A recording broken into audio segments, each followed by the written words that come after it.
Mike didn't have it today, but I love him anyway. Today on the Man Space.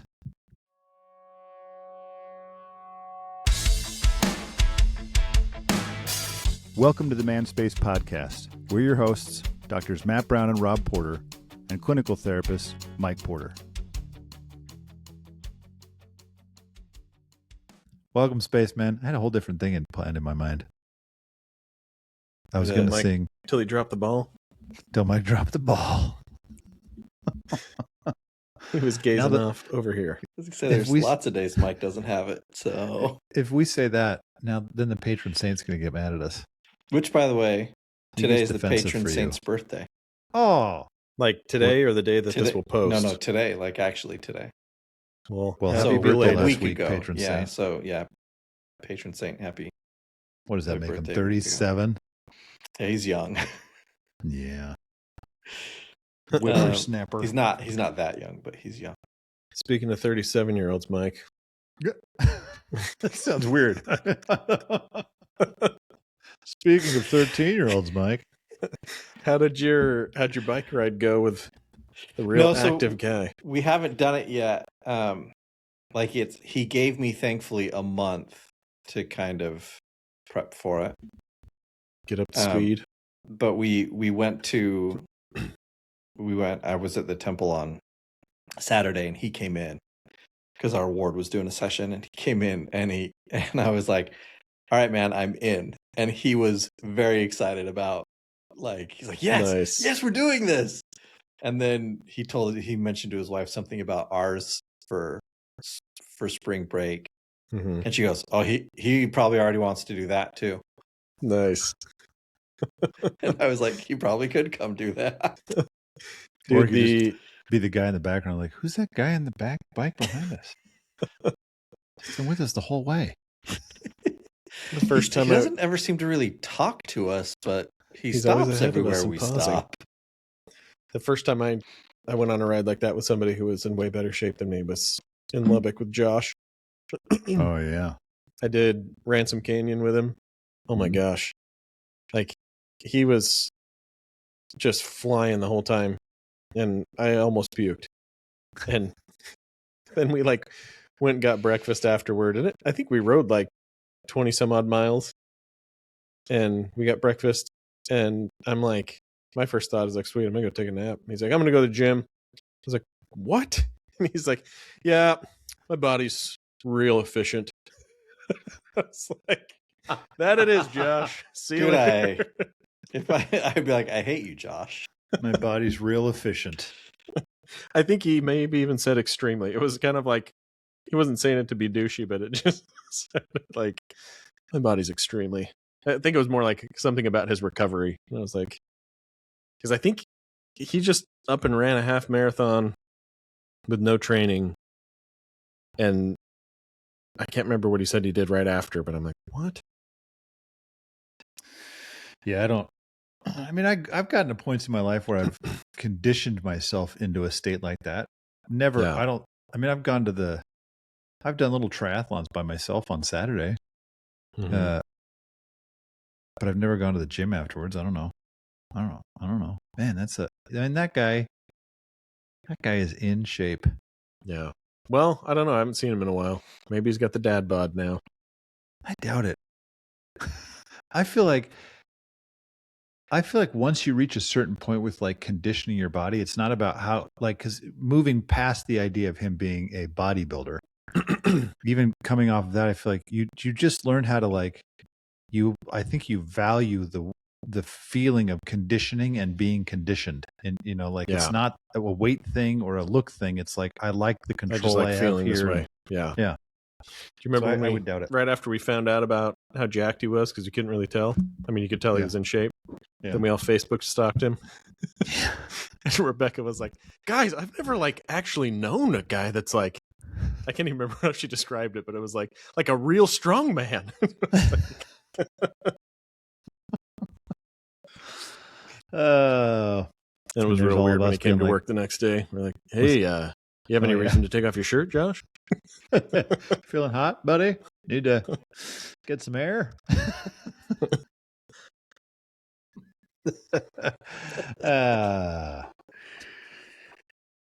Well, hey, as a side note, just so you guys know where I'm at with my Star Wars journey, we finished. Oh, And Dude, I mean, I will say this about the final episode, the Rise of Skywalker. It is, in the beginning, it's a little rushed. It's like everything is all exposition. Like, yeah, okay, I get it. Like, yeah, I just think it's so funny. Those ones are really, I think they're really good. My sister and I were talking about how I never knew growing up it was the Millennium Falcon, Millennial Falcon, Millennial Falcon, Millennium Fall. I was like, I don't know what it is because the Brits on the show would say Falcon, and then in episodes 1, 2, and 3, everyone said Falcon. I was like, well, that only makes sense. I thought it was supposed to be Falcon, but everyone says Falcon. yeah, but isn't that just an English thing? But even the Like, wouldn't they call the even bird a falcon? But even Han Solo and everybody who spoke, they were all calling it the Falcon. Well, sure, because they were hanging out with Alex Guinness. But that doesn't, dude. I'm a kid. You say it like I should just know. Oh, they mean Falcon when I'm 5. No, I'm just saying, like, I don't know what a Falcon was. I know, but my point was, to me, it's not surprising, I guess, that a largely American cast in episodes 1, 2, and 3. I don't know if they Falcon. I don't know if they were largely American. In 1, 2, and 3. Were they? I mean, Ewan McGregor wasn't, but like Natalie Portman, Hayden Christensen. I don't know. Maybe it's just those two, but they feel like Samuel Jackson, I guess. But yeah. Anyway, dude, have you guys watched the Burrows? No, I want to. Is it good? It was good. It's basically like old people Stranger Things. Oh yeah. Ooh, yeah. Okay. No, I think I saw. As soon as he says Stranger Things, I was like, I don't know. Well, it's the executive producers are the Duffer Brothers, so okay. It's got a similar feel, but it's like, yeah. That's the thing. The first 2 seasons of Stranger Things, I really liked. I just kind of lost interest after that. I liked 1. But they're not. It's also not really my style. Like, I don't really get into horror stuff, so I don't care. Yeah. I was just too cool.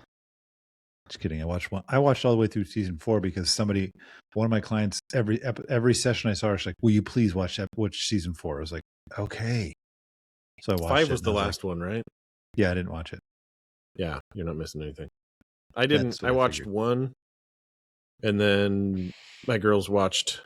I like kept up with it, and I never watched anything until 5 came out, and then they wanted to rewatch everything, so I caught like an episode here and there as they were catching up. But dude, yeah, like some of the final scene stuff, it's like, what? It's like so stupid. Yeah, I didn't have any interest in it anymore, so I didn't watch. But anyway, Star Wars is over now, so back to the show hole.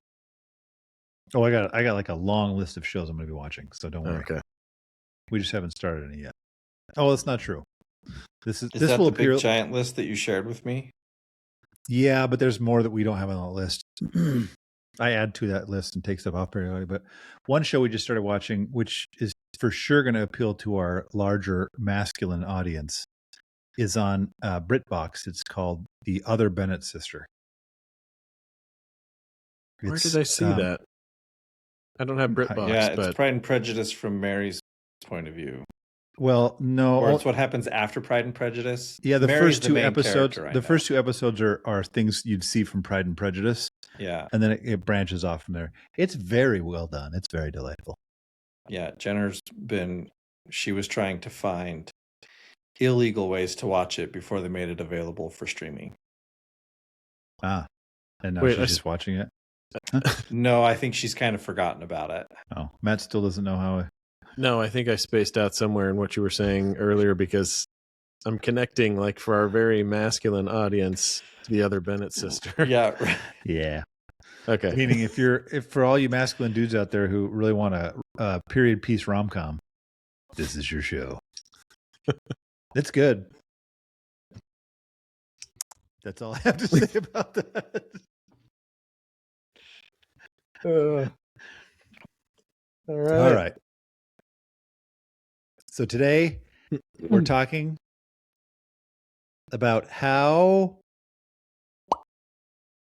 men love. I think you should go up one octave with How men every. love. Motherboard. It really sounds like we put a lot of thought into today's show. Well, it's because we actually have a We had that topic I know, from we have before, put but a I lot think of we thought into nuanced I'm it just, right before. I'm just saying, yeah. And Matt talked about it, and I was thinking about the conversation I had with the client this morning, and thinking how it tied in, but thinking I don't know if I would have called it that, but it does get into that. Mm-hmm. Because I don't know about you, Matt, and you'll have to share some of your story. But the thing that came up, the reason it came up for me was that it was talking about with this dude whether or not his wife can actually, like, what's missing for her. Why is it that she seems so unhappy with him, and what is it that he's doing or not doing that is showing love to her? And so I asked some specific questions, which I'll get into in a second, but about trying to get it. I think what you were getting at.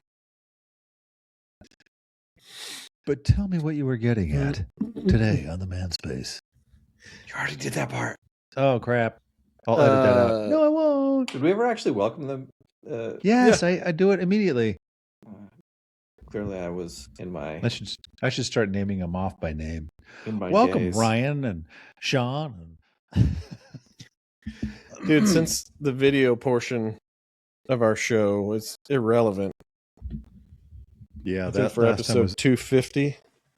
pants off. Oh, We should do one of these. dude, it was so I've funny. got to get a new office chair. Can't get up. The chair I sit in when I'm doing therapy, like I slowly just kind of slouch down as the session goes. And it's not like I'm doing it on purpose. I'll just shift and I'll slowly. And the next thing I know, I'm just like way down. Like there's times I'll look at a client and I'm like way down here. Like you can get like this part of my head's in camera. I'm like, oh crap. But it looks way worse in the chair because there's so much chair above my head that it's obvious I'm like slouched down. When I was editing for the episode that came out today, Mike, it has a reminder. It's like, hey, you might want to cut this out. This sounds like stuff that the audience doesn't need to hear. And it was Mike going, Matt, you can't even see you in picture. And Matt goes, it's okay. Nobody watches on YouTube anyway. As that one commenter that one time reminded us, why are you even doing this? Like, okay, dude, kick us while we're down.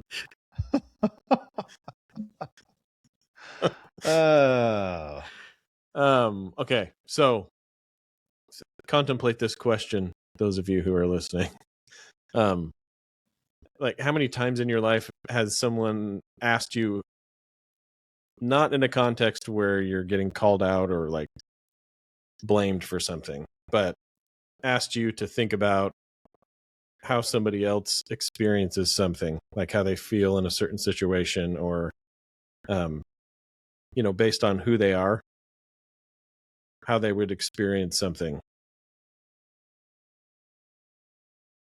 So probably not a lot, maybe. I don't know. I'm not asking you guys. I thought we were letting it. I'll answer, but because actually I was just thinking. I mean, we're skewed, obviously, because we're therapists, so we think about that a lot. But yeah, yes, but I've thought the only times like when I thought about that question of like, hey, think about what it feels like for them for a second. I feel like that only ever happens in you. Would you like it if I did that to you? Think about how that feels. Right. Like that context. So when you're saying, except for this, I think none. Mm-hmm. It's not very often that someone says that I think outside of my job. Well, I don't know. Maybe we're skewed. I was going to say maybe I grew up this way. In my memory, I have lots of times of thinking like, oh, like I remember laying in bed one night in high school and thinking, I wonder what it's like to be somebody who has like a ton of anxiety or depression. And kind of trying to imagine like, what would that feel like? And maybe people do that. I don't know, but And Mhm. I don't know if that's the same thing, but Well, usually, but like you're saying, it's unprompted maybe because of partly our work. something. But yeah. No, and I do think there probably are those people who think that. But I think if the question is asked of people, I think it's one of two things. I think it's either what we've already said, which is it's asked in the sense of like an accusatory. Mhm. And then I think there are times where it's legitimately asked, but they don't know how to phrase it. And so it just sounds accusatory to the person. They feel like they're being attacked. And so they hear it differently. And it's already like you're no longer having the conversation, right? Because now I've been attacked and I'm going to defend myself. But I think there are times people are genuinely saying, like, I just want you to think about what this is like from my point of view. Mhm. And they're really hoping that their partner or spouse or whoever it is will connect with them and be like, oh, is this what it is? And they hear it as something else. Yeah, perfect. So probably like every dude that we work with, probably a similar experience in socialization. And even the instance you just brought up at the end, Mike, that's still an instance where for most guys, your body's going to be a little bit doused in like cortisol. So that question is associated with threat. So if I'm asking that question, it must be because I've already like messed up in some way. Yeah. But the proactive way of thinking of, I will say, if our topic is how do men love, I will be so bold as to say you can't. Like, I don't think you can truly love if you don't have the answer to that question for the people you're trying to love, at least in part, or like interest in it, because everything you do, if you say, well, maybe I show my love through whatever. Well, do you know the person enough to know like how that impacts them, or what it is that would be meaningful to them? You can't answer it unless you've taken the time to get to know them. And I think this is kind of where like Gottman's love maps stuff originated. I think the part that I feel like maybe is missing is love maps for at least the majority of the questions that you ask during that are kind of like informational bits about your partner, which are good. But if I can't know you well enough to kind of, when something happens, know like, oh, that probably hurt their feelings, even if if I'm not saying it right, or like, and care about that, right? Or they went and did this thing that they've been looking forward to for a long time, and I bet, like, I can imagine how they're experiencing it. So when they come back, we have a conversation where I'm like excited to hear about that. But I don't think we don't have the answer to that question because we don't care. I think it's what we said. Like, how many experiences in your life have you had where you calmly contemplated that question? Probably zero. So how do you learn to, like, how do you get some reps in with that question? Right. And I think, like we said at the beginning, or before Mike hit record for us. Finally. Like, what was I going to say? Oh, I don't think this is one thing that I wish we as men knew experientially. I don't think we know how, like, it's going to sound dramatic, but like how exhilarating loving somebody can actually feel. And when you see somebody accurately and think about them that way, then you've experienced that. I think that's plenty of motivation to continue to think about that question. But if it's just out there like, do it so I'm not mad at you, then it's like, okay, well, I'm already, I'm contemplating it from a place of threat already, and at best something bad goes away when I do it. I don't really feel anything different. I'm doing it for you. But for a long time I've wondered about that. Like, how can we experience that more often so that we know for ourselves how rewarding it can be? All that is to say, like, what do you think? Why would a guy think about that question first? Because you have to think about it kind of proactively to practice it and have experience with it and really get good at it. But like, why would a guy do that on his own? Or would he not? Well, that's the thing. Like, there's part of me that wishes I could, like, whatever night you lay in bed wondering about, what it was like for someone who deals with like massive anxiety.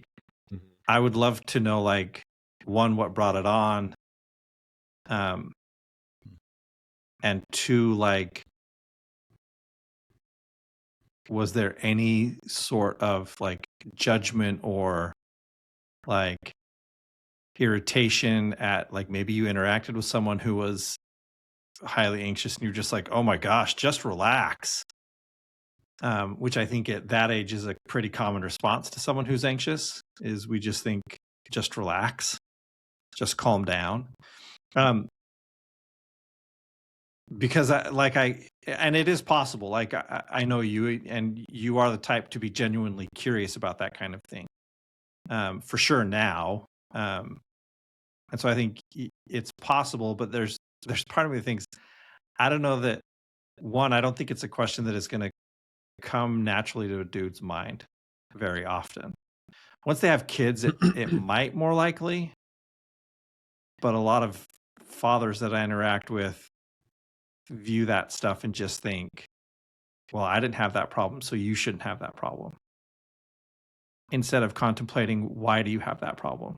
Like, what is this experience like for you? They're just like, well, it wasn't a thing for me, so it shouldn't be for you. You should be able to get over it.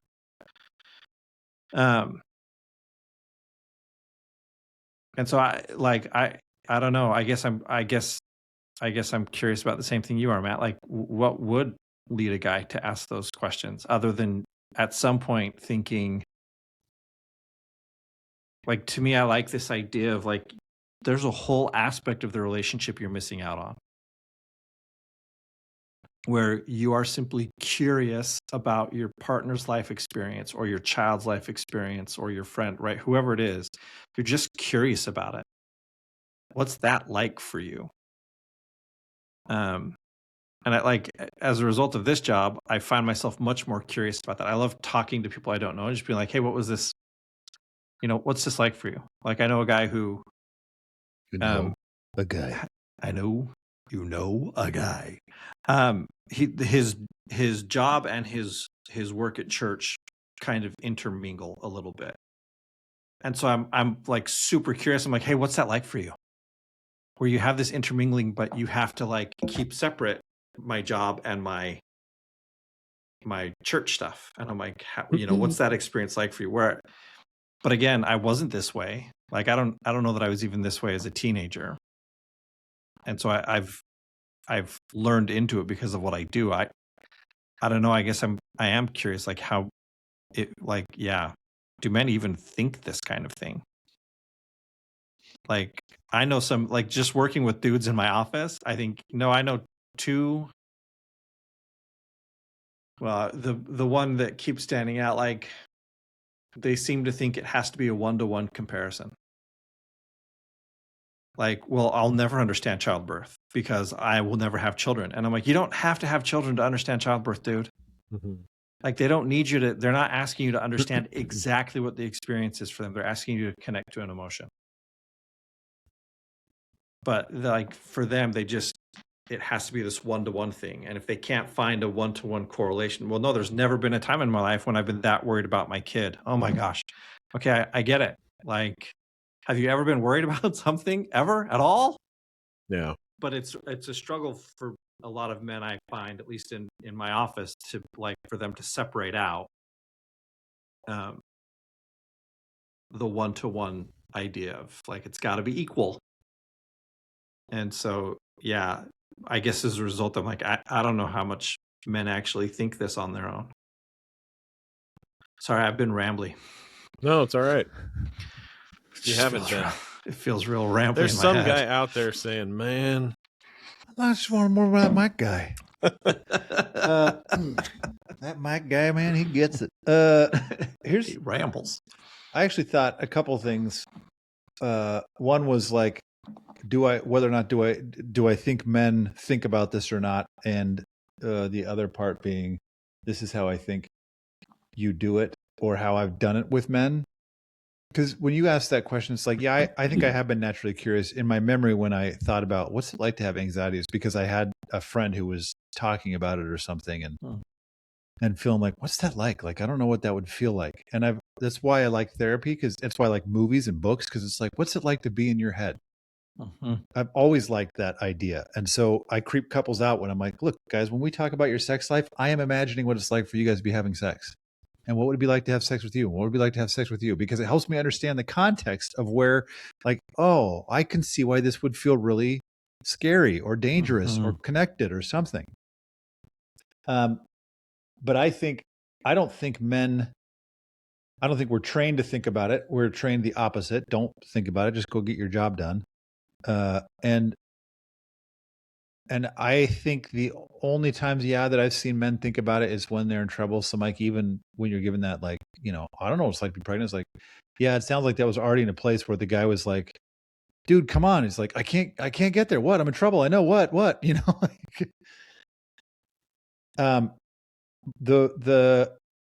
I think part of that problem is that we believe we're supposed to be, I don't know if we believe that we're problem solvers. It's like, we'll get this stuff done, get it taken care of. And so it doesn't do, most men I talk to, it's like, what good does it do if I'm like, yeah, okay, I get it. She's sad. So what?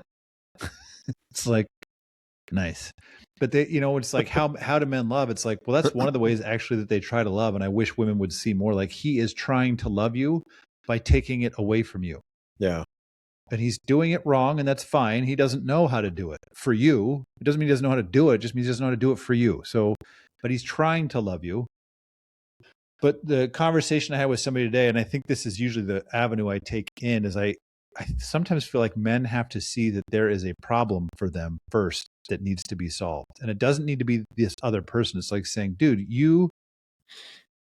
a conversation I had with somebody was like, look, if you want to feel like your wife likes you again, you have a problem you have to solve. Like, you aren't happy here. It is not that you have failed. You're not happy. Or if you're not having a lot of sex, you're not happy. So here, if we need to speak in your language, this is the problem and the solution will be this. And the question I usually ask is, I actually asked today, I shouldn't say usually, I asked today, what kind of listener are you? And I was telling him, because he's like, well, yeah, I do this and this. I was like, okay, but how often do you listen to, like, understand and be curious about, man, what is that like? So just everything we're talking about, but I just use a phrase, what kind of listener are you? Because he says, I listen, and I'm like, yeah, you do repeat back what she says, but you're listening from the context of, how do I provide you what you are asking for so the problem is solved? Instead of saying, sometimes I'll tell men too, like, what kind of listener are you? And what actually are you listening for? What is the problem? Stop thinking you know it so fast. Most of the time when you talk to people, they'll just start describing something and it takes 20 minutes to get down to what the problem actually was. Everything else was trying to craft a picture for you. So just being able to sit and say, if it's a problem orientation mind that needs to be solved, it's saying, okay, what is the problem? What kind of listener am I? That's my solution. How do I listen differently? So they get to this point where you're talking about, Matt, oh, I'm listening because it feels good to me to just love my partner in this way. Like I thought about how she's had a hard day. So I bought her some stuff, not because I thought, well, then maybe she'll be happy with me. It's like, I didn't want her to feel that way. And I could feel that she felt this way. And it's actually it's hard to convince people. It feels like part of the uphill battle of therapy is trying to convince somebody in order to have a really good, satisfying, emotionally connected love that is really intense. You have to go through really crappy stuff together. You don't just solve it. You go through crap together. That's the only way you do it. So it's a weird solution, because I'm saying I do want men to think, and I'm already getting to my tri-tip, boom, is I am thinking, you have to ask yourself the question, I don't know, what kind of listener am I? Because I've had clients who have said, oh, I've referred a lot of people to you, Rob. I've told people like, oh, you're going to love the guy. He's an a-hole though. And I'm like, and I was like, oh crap. And I've had to think through like, oh, am I? What is it like to be in the session with me? What do I do? So if your spouse is calling you an a-hole, to be like, oh, what's that like? Like, what am I doing? What's it like with me? Stop thinking you're doing something wrong. I want most men to know, like, most of you honestly are doing really good things. You're a good dude who is trying to be a good dad and a good husband. Like, you're a good dude. Just because she's unhappy doesn't mean you did something wrong. That way you can be confident enough to say, hey, I'm good. Let me see what it feels like for you. And for me, if you really want to practice empathy, watch movies just for the sake of watching and being like, what's that feel like? That's my approach. And that's my pro tip. Watch a movie. I don't even know what I said there, but you guys are up. Well, I was going to say, like,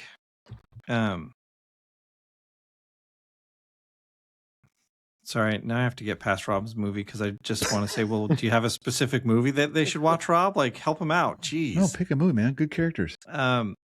Watch Royal Tenenbaums there. Oh, yeah. A lot of good characters in there.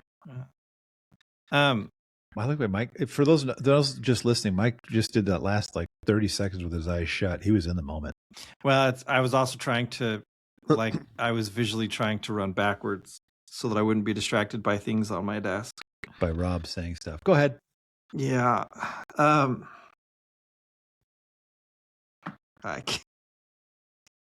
We're so far gone from it. This will be a dual tip steak. Right. Mike no, does not have a tip. I will just, I don't know, for me, that's what it was. Like I've started to focus a lot lately, which I might have mentioned this last week. But I've started to focus a lot lately on shifting from the like details of what have happened to the experience for the other person. Like a lot of people, like we've all gotten tired of the phrase, I'm living my truth. And most people, like, especially where I live, will have a very adverse reaction to that statement. Where I think, yeah, they're not going to listen to me if I say anything remotely like that. And yet the thing I realized is, look, it may not be my truth, but it is my experience. Like, and my experience shapes my reality. And so whether I'm misunderstanding the moment or whether I'm remembering it incorrectly, which are entirely possible and in fact more likely than not, I think, right, but it is still the experience I had. And I think the benefit to that shift is with when we are focused on the event or the situation, we feel like there's one concrete set of things that happened. And so I find that a lot of arguments stem from, well, you said this or you did that. And it's like, right, you're trying to get something concrete because then, right, if you have more concrete details than the person you're arguing with, then you must be right. But I think, yeah, if you can shift away from like the specifics of the details rarely matter, how the person experienced them matters a great deal. The number of times I've made a joke or someone else has made a joke and it's been experienced by the recipient as you're making fun of me, not we're laughing together, but like you're attacking me. I think, right, that was not my intention. And a lot of people would watch it and probably say, well, that's not really what was happening. Certainly there have been times where Jenner or someone else has said to me, hey, they weren't saying it like that. And I think, right, I get that they weren't. It doesn't change the fact that that's how I experienced it. And so one, it doesn't do a lot of good for me to have someone say, well, you're wrong. because all I hear is you're wrong for feeling what you feel, and that's ridiculous. Like the idea that someone, what they feel is wrong is absolutely ridiculous to me. But I've found, like, as I shift to this idea of like, hey, what's that experience like for you? Well, now we're somewhere productive, because the details surrounding it, yeah, I might be able to clarify some of those details to add a different perspective to the experience that might help change what that experience was for them. But their initial reaction, like, that's the experience they had. So just try and understand the experience. Stop having this thing and just recognize this is what it is for them. This is what that experience is. And so I guess that's my tip is shift, which I swear this was my tip last week too, but shift off the idea of I have to understand every detail of it to, hey, I just need to understand, what was this like for you? What did it feel like? What was your thought when this happened? And if you have guesses, go ahead and share them. Hey, was it like this for you? Like I did that today with a guy where we were talking about something that happened, and I said, yeah, I said it. If I had been in your shoes, I would have thought this. And I just went through and he goes, no, that's exactly what I was thinking. And I was like, right. And instantly he knew I got it. Right. Now, the flip side of that is if I'd been wrong, no, that's not what I was thinking. Or that's not what I was feeling. Oh, okay, cool. Well, what were you feeling then? Like if it wasn't what I would have felt in that situation, then what was it? Because clearly I'm missing something. But I think the more you can shift and focus to the experience, the more likely you are to not get bogged down in details that in the long run don't have a ton of significance anyway. Amen. It's a blunted tip. Here's my tip. It'll be short. Like contemplating the question that we started with and really trying to answer it with openness and curiosity will do more to like release all the effort that you're putting into things and make things like way easier than anything else I know. Like I think when you see somebody accurately, you can go from like tolerating or seeing past certain things to understanding better where it comes from, which I do think requires you to do that for yourself too. Otherwise, like you're saying, I won't, like if I don't know what sadness feels like, I'm not really going to relate to it in anybody else, right? Or any other emotion. So I need to know myself at that level too. But I think what seems like extra unnecessary work is actually kind of like the 80-20 principle, right? Like it will massively change how you experience things. You'll be way more likely to see things, not like you won't have to toggle back and forth between, is that my fault that I do something wrong or that's on you? And you can switch to like, that's just what that person does when they feel X, and they feel X because of whatever they went through, and that's their personality. And I don't have to have a judgment about that, right? And I know that this is definitely a practice. It's not something you can just think once but it's a practice definitely worth its time. It gives you way more peace than I think it seems like it would. And you're doing it primarily to be who you're trying to be, not for your partner. They'll benefit, but trust us when we say it's like super fulfilling and rewarding.